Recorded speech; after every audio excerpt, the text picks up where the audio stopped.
name is Christine Clark, and this is a video about group hypnosis. I'm a QHHT Level 3 practitioner, and I want to talk to you today about group hypnosis either in a live event or on Zoom.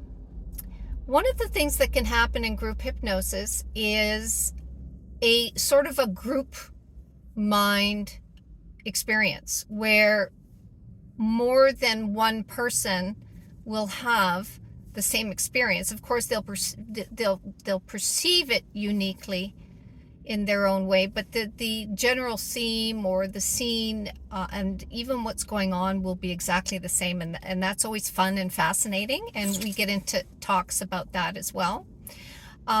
People will experience spirit guides coming in, angelic beings coming in, giving them gifts, objects as reminders of how much they're loved or what their purpose is or how it correlates to their life.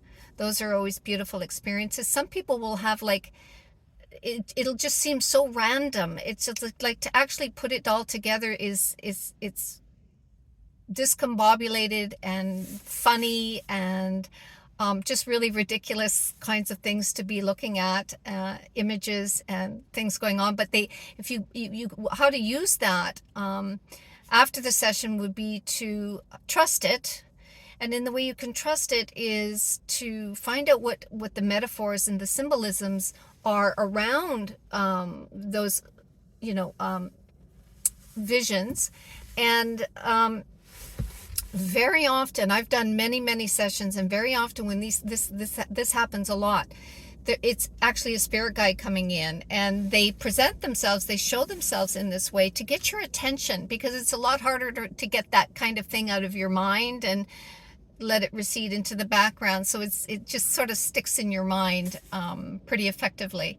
And so you could begin a dialogue with what it is that you saw and speak to it as a person.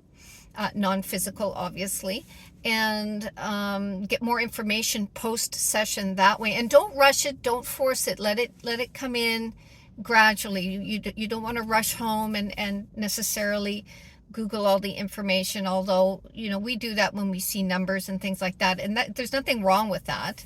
But do let it come in on its own timing.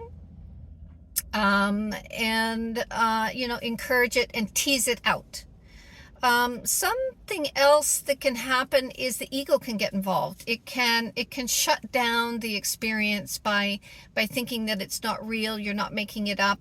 But imagination is all about imaging it in, imagining it in. It's a real realm, it's a forum where higher consciousness beings can come in, where we make up the scene, where we create, and what we create has a lot to do with our life. It correlates with important things, and when we're in that theta state of awareness, sometimes aware of the room and the people with us, sometimes aware of if we're in our own space, even on a Zoom session. That's your multidimensionality, experiencing two places at one time and being aware of it. And this is very normal in the theta state.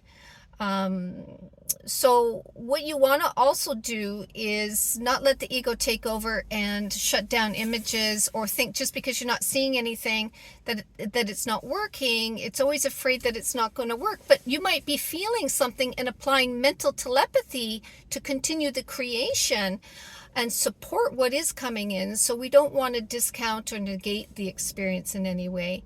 Also, if the ego sniffs out something that is troublesome, it's going to want to stay there and chew on it and try and figure it out from its analytical skill set, and that's not its job. It's not designed to actually be successful at it, but it may want to resist coming back.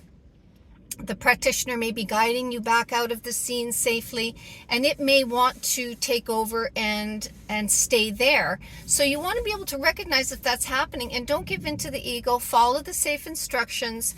Let yourself be guided out, because after the session will be the time to work on it.